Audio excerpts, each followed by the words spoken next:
Alors, on va vous présenter notre ressource NumériMaps, donc sur le départ en BMX Race, un atout majeur. Donc tout d'abord, on s'est occupé du sommaire, donc en 3 points. Tout d'abord, la présentation du sport en général, donc le BMX Race, avec les caractéristiques de la piste et le déroulement d'une course. Ensuite, dans le deuxième point, sur le départ et les techniques pour prendre un bon départ. Dans un deuxième temps, on va analyser un départ, donc toutes les vidéos d'Artfish, donc avec une position optimale sur le vélo. Ensuite, les gestes à réaliser pour un bon départ. Le temps mis pour arriver en bas de but, la vitesse atteinte en bas de but, donc ils vont être liés ensemble, et une comparaison avec un pilote d'un niveau moyen. Ensuite, dans le dernier temps, on va voir un départ d'un professionnel, donc un départ UCI, et une conclusion. On a formulé pour ça quelques hypothèses. Donc la première, on peut dire que plus le geste de départ sera optimal, plus la vitesse atteinte en bas de but sera élevée. Ensuite, on peut aussi dire que la position de départ a une grande influence sur le temps mis à descendre en bas de but. Et dans un dernier temps, on peut dire que réussir son départ, c'est aussi prendre une option sur la victoire. Donc maintenant, nous allons vous présenter le BMX Race ainsi que les caractéristiques d'une piste. Donc cette piste était la piste des JO de 2016 à Rio. Le départ se fait ici, sur une butte surélevée à 8 mètres. La piste mesure plus ou moins 400 mètres avec une alternance de virages ici en vert et différents types de bosses en marron. Donc par exemple, pour les pilotes masculins, ils vont devoir emprunter cette bosse ainsi que ce virage. Et les filles vont quant à elles se contenter de ces bosses là et ce virage, ce qui va raccourcir leur course de 50 mètres. Maintenant, nous allons vous expliquer le déroulement d'une course. Donc tout d'abord, une course oppose 8 pilotes, mais le règlement diffère en fonction des compétitions. Par exemple, en phase qualificative, la course se déroule en 3 manches. Et ce sont le premier pilote récolte 1 point, le deuxième 2 points, et le troisième 3 points, et ainsi de suite. Et les 4 pilotes qui récoltent le moins de points sont qualifiés pour les phases finales. Quant à elles, les phases finales se déroulent en 3 manches sèches. Les 4 premiers sont qualifiés, tandis que les 4 derniers sont disqualifiés. Les 4 premiers qualifiés en phase finale se disputeront la course pour la finale, et dans cette course, seul le titre compte. Donc dans cette vidéo, c'est la finale des JO de Rio à 2016. Je vois ici le départ surélevé à 8 mètres.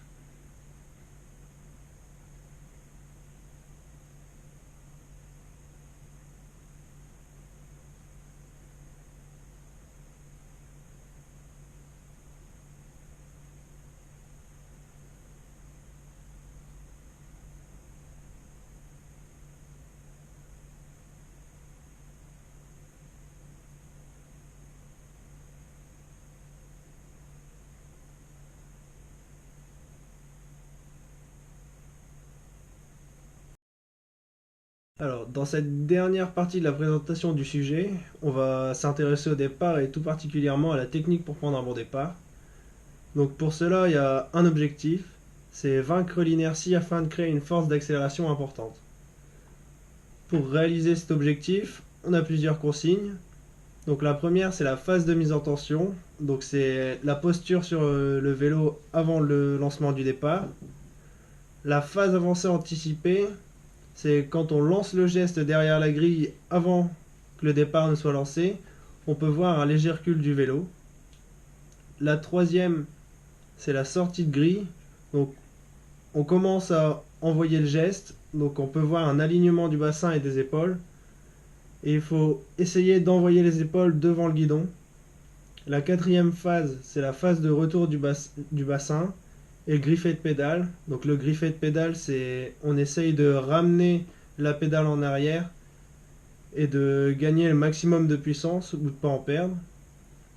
La phase 5, c'est la préparation du second coup de pédale. Donc c'est pour réussir cette phase, il faut réussir la phase 4 qui est le griffet de pédale. Et une dernière phase qui est le second coup de pédale. Donc là, on essaye de refaire le même geste qu'à la phase 3. Il faut que le bassin revienne vers le guidon. Pour réaliser un départ parfait, il faut éviter de tirer sur les bras lors du premier coup de pédale.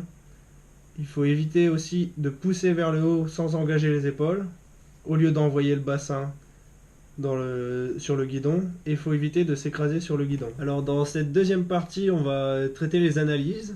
Et premièrement, on va traiter de l'analyse de la position du pilote confirmé. Donc pour cela, on va voir les vidéos 3 fois. dans un premier temps, la vidéo, ça sera la vidéo brute, celle qu'on a filmée. La deuxième vidéo, ça sera la vidéo avec l'analyse d'Artfish en temps réel. Et une troisième fois où on verra la vidéo avec l'analyse d'Artfish toujours, mais elle sera au ralenti. Donc on sait que pour prendre un bon départ, il faut avoir les poignets cassés, il faut que les bras soient tendus ou légèrement fléchis, il faut que le dos soit droit ou le plus droit possible, il faut que les jambes soient légèrement fléchies aussi, et il faut que le regard soit orienté vers la première bosse. Donc dans quelques instants, nous allons voir à l'écran l'analyse.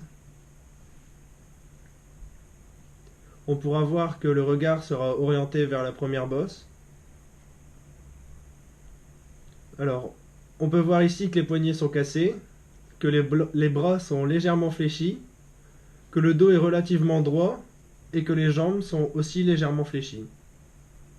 Donc maintenant, on va s'occuper de l'analyse de la position d'un pilote moyen. Donc cette vidéo elle nous permettra ensuite de pouvoir faire une comparaison des deux positions et aussi du temps mis pour descendre la butte de départ. Donc on va d'abord mettre une première fois la vidéo. Donc dans cette vidéo, je ne vais pas comparer tout de suite les deux, je vais juste analyser celle du pilote moyen. Donc voilà, on a vu une première fois la vidéo.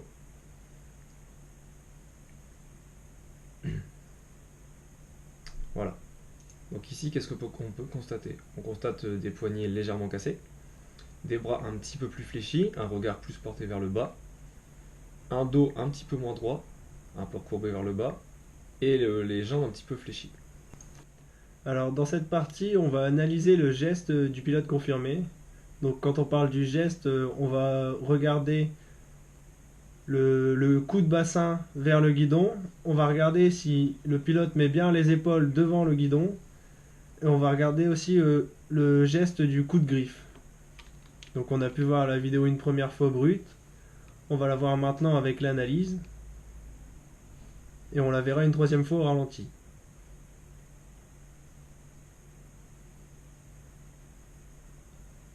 Alors ici on peut voir le trait matérialisant le guidon, donc il va nous permettre de voir si les épaules sont bien en avant.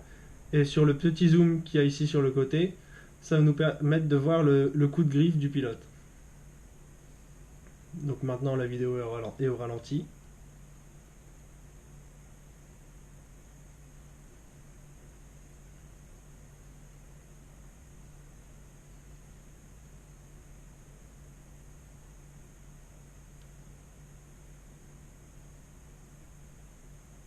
Alors on peut donc voir que le pilote met bien le bassin et les épaules au niveau du guidon. Et le coup de griffe, on le voit grâce à ce petit trait là orange. Nous allons maintenant analyser le geste du pilote moyen. Toujours en 3 temps avec la vidéo brute, l'analyse d'Artfish et le ralenti. Donc le trait là, à partir du guidon, matérialise le placement des épaules. Il faut que les épaules soient derrière le guidon, tandis que le zoom marque toujours la tresse du griffé. Donc plus le trait sera droit, plus le griffé sera important.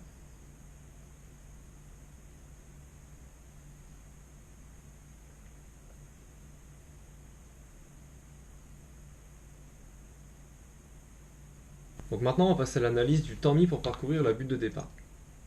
Donc on peut ici voir deux pilotes, donc nous on va s'occuper de celui-ci, donc le pilote confirmé. Donc on peut voir la première fois la vidéo sans montage, sans coupure. Donc les deux pilotes descendent la butte en même temps. Donc on s'est servi de plusieurs mesures qui vont nous permettre de mesurer la vitesse des deux pilotes. Donc on sait que la butte de ici à ici fait 12 mètres 10, et ce chrono qui va nous intéresser correspond à ce pilote. Donc on sait que ce pilote prend un meilleur départ que le pilote moyen.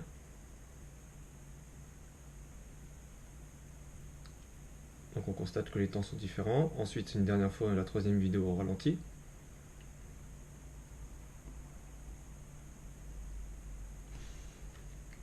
On s'occupera toujours de ce pilote là.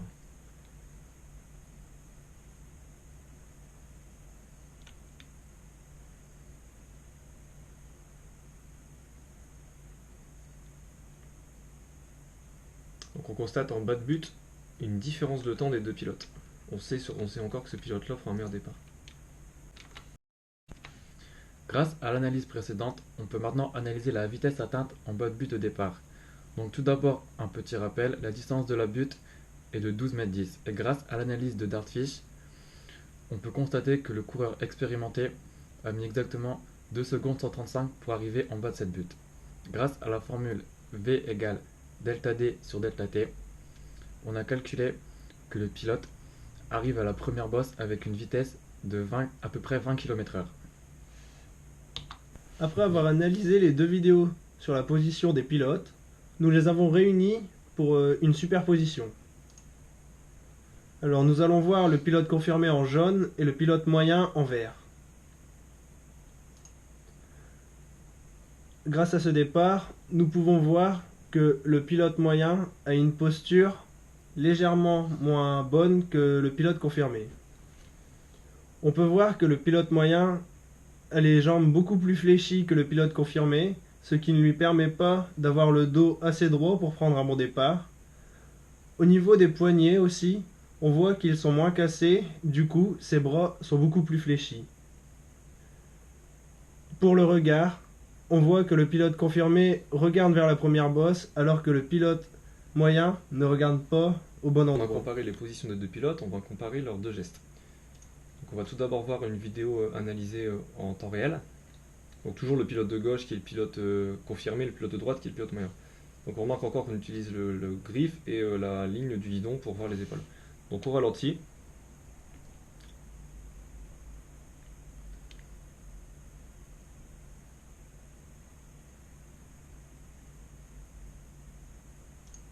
on remarque que le pilote confirmé a les épaules beaucoup plus en avant que le pilote moyen. Donc ça l'aide énormément sur le départ. Et ensuite sur la griffe, on remarque que la trace du pilote confirmé monte un petit peu plus, ce qui l'aide dans son départ, tandis que celle du pilote moyen reste droite. Maintenant qu'on a analysé et comparé les deux pilotes à travers leur position et leurs gestes, on va maintenant pouvoir comparer les deux pilotes sur le temps qu'ils mettent à parcourir la butte de départ. Donc le pilote de droite en noir correspond au pilote confirmé, et le pilote de gauche correspond au pilote moyen. Donc on les observe d'abord une première fois à travers une vidéo sans coupure et sans analyse.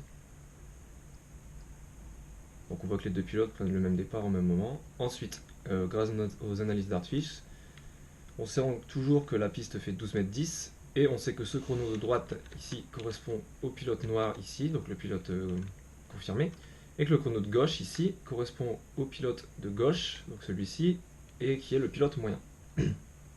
Donc maintenant sur une vidéo ralentie, on peut observer les deux pilotes et on va peut-être constater une différence de temps.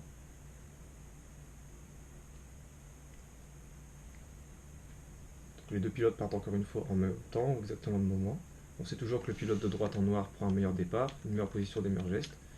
Et on constate donc une différence de chrono. On constate que le pilote confirmé a un temps plus petit et donc sûrement plus rapide que le pilote moyen.